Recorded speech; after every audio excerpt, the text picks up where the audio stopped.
Hello and welcome to this episode of Microchips, and on the bench today we have another classic radio from back in the day, a NATO 2000, and we all know about these NATO 2000s with its CB2781 badge, but you know, it was a devil in sheep's clothing, should we say. But anyway, before we start, don't forget to like, share, subscribe, comment, join Facebook, join Patreon, buy me a coffee, have a look at my website. And let's get started. So, reported fault. Channel digit broken. Yep, broken. I can see we've got two segments out. Unusual to have two segments out. Normally they just flicker.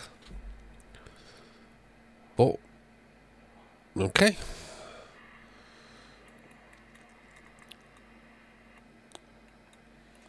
Let's do a quick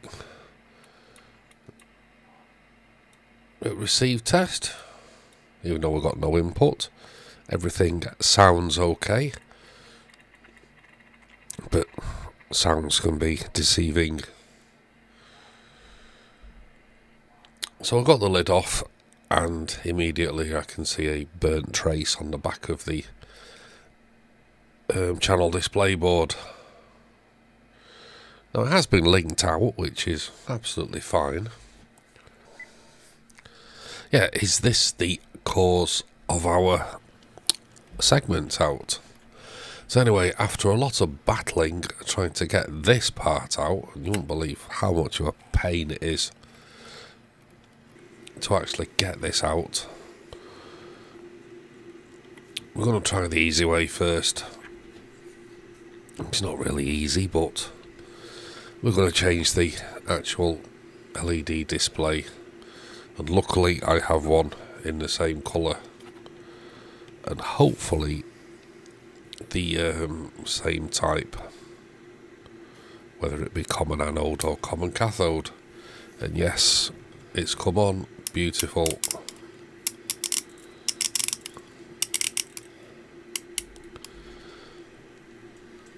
Okay, so a channel display fixed.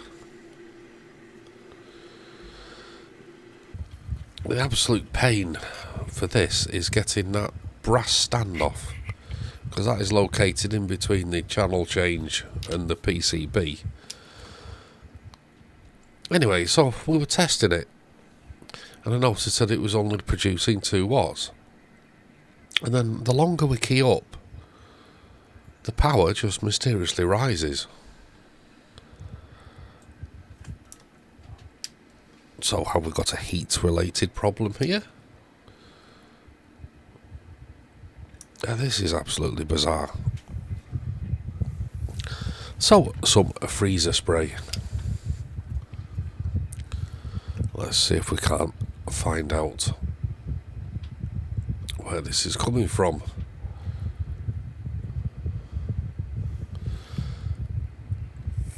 So, we've got it keyed up, we've got it in fault condition. Just going to try the transistors, and as I was looking, I noticed that the actual pre-drive transistor is not the correct one. This should be a 2166, and it's actually got a 1307 in there. Not sure whether this would cause our problem or not. It shouldn't do, but so I thought I was getting a bit of heat around the pre-drive area, and sure enough there's a little bit of heat, but it's not changing the fault. So what's actually going on with this? Can't actually get my head around what's going on here. So I was just moving my hands around the inside of the radio, and the antenna wire at the back burnt me. Not burnt me through RF, burnt me through physical heat. Now, as you can see via the thermal imaging camera, the actual wire that goes to the antenna socket It's absolutely burning red hot. And yes, it is absolutely stinking hot. So looking at it, there seems to be ferrite beads on it.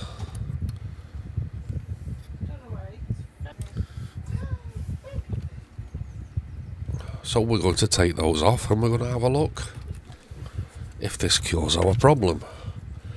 But this is a real good example of how ferrite beads actually impede signals. Well, they should not be on there anyway. So we'll reconnect the antenna back up and we will try again.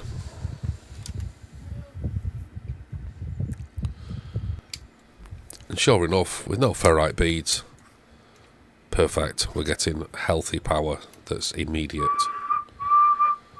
But as you can see, there's something wrong with the frequency.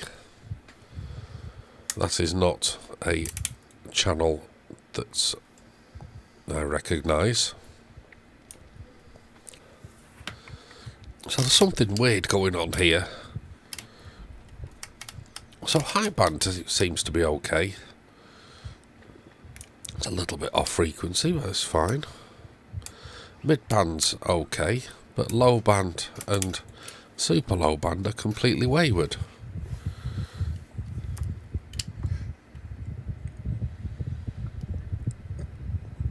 So I'm just having a quick check with the thermal camera on the output stage to make sure it's nothing to do with that. And we all know that it's not going to be anything to do with that.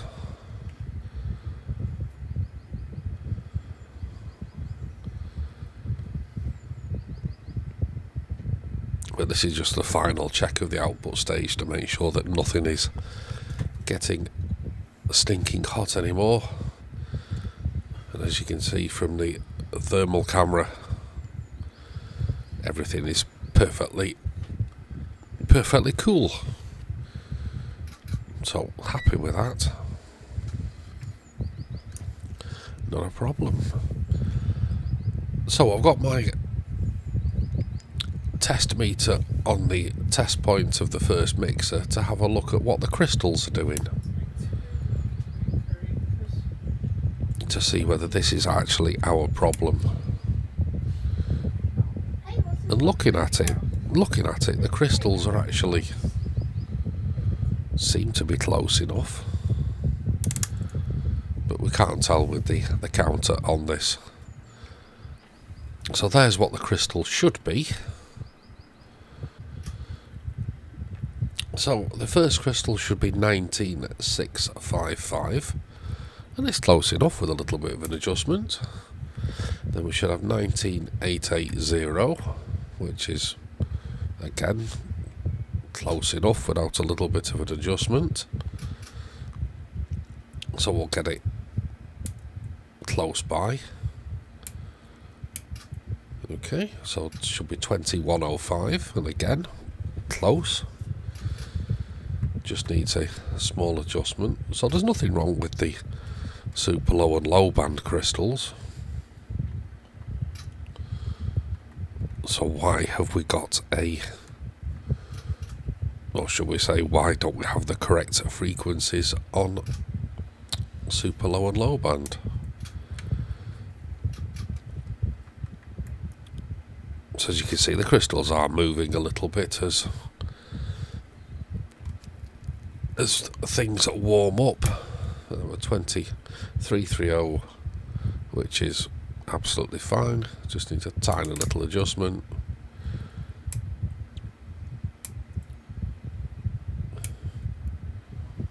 (2105), 330. Yep, beautiful. So we're hooked up to the antenna, and sure enough, there's UKFM, and there's our super low band, that's our low band, and there's mid band, high band, back to UK40. So there's something wrong with super low and low. So I've got my meter probe on the VCO test point, and sure enough the VCO voltage is completely wayward. And trying to move the core, it's absolutely seized up. So I think what we're going to do is replace the VCO.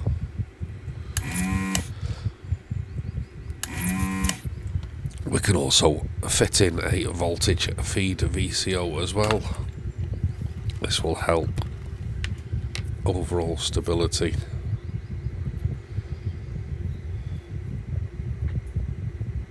Don't know what's happened to this VCO, but never mind. Anyway, let's fit in one of my voltage feed VCOs. So there it is. But firstly we need to find a suitable supply for the VCO, and that's normally the 9-volt regulator. So just having a quick look, making sure we've got an all-time 9 volts, which is fine, as to be expected, near the main regulator. So that's what we will be using. So we're on the VCO test point again. Because it's a new VCO, I have to give it a big adjustment. So we're just going to go across the bands and make sure we've got a suitable voltage across all the bands, which we have now. Really nice. So just going end to end, band extremities. Okay, let's check those output frequencies. Sure enough, everything is now as to be expected. So just needs a final alignment for the frequency, and that should all be good. Yep, after a bit of twiddling, there we go. Everything's pretty close. So we're just going to check the 10695 and 10692. They're a little bit out, but nothing a small adjustment can't sort out.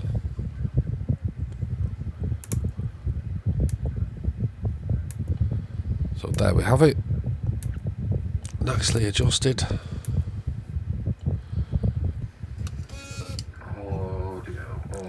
So I'm just checking SSB audio, just listening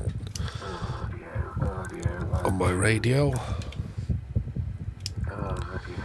We're just trying to do the LSB offset. Listening on LSB on another radio. Yep, sounds okay, but the audio sounds a bit, don't know, a little bit clipped. Not as crisp as it should be. Sounds a little bit under biased. So let's have a look at the bias on the final, and sure enough, it's well too low. So what we'll do is we'll bring it up to around 0.7 of a volt. That should stop our clipping. And sure enough, yeah, sounds better. Sounds a lot better. 1, 2, 3, 1, 2, 3. That's better. Yep, sounds a lot better. So I was just going through testing. You can see we have a receive on SSB. Absolutely nothing on AM and FM. This is the radio that just keeps on giving.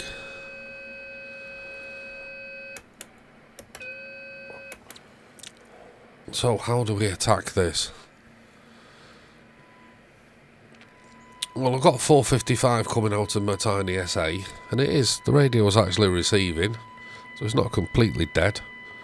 So we've got everything from the 455 IF backwards, back into the radio, should we say. So it must be a front end problem. And sure enough, it was a front end problem, and this glass diode fell apart in my hand as I was desoldering, and that actually provides the voltage to the base of the final, well, should we say the first RF amplifier and the first mixer transistor. So we're just setting SSB AGC, and we're just going to check the FM discriminator and detector.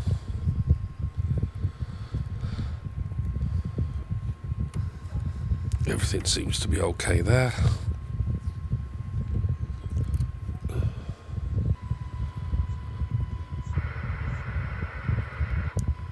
We'll just do some receiver checks, and we can hear down to minus 120 dB, so that's to be expected with one of these radios.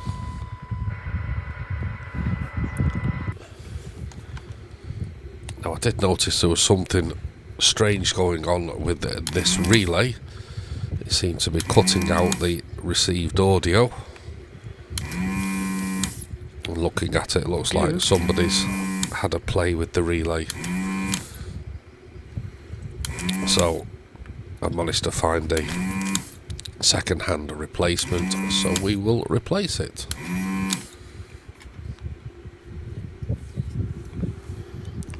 So we'll put that in there. We'll get that soldered up, and that should be it.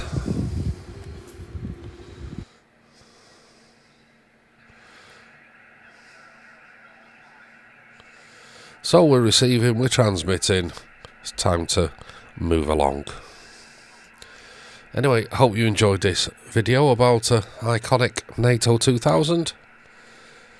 Don't forget to like, share, subscribe, comment, join Facebook, join Patreon, buy me coffee, have a look at my website. Thanks for watching, and we'll see you in the next episode.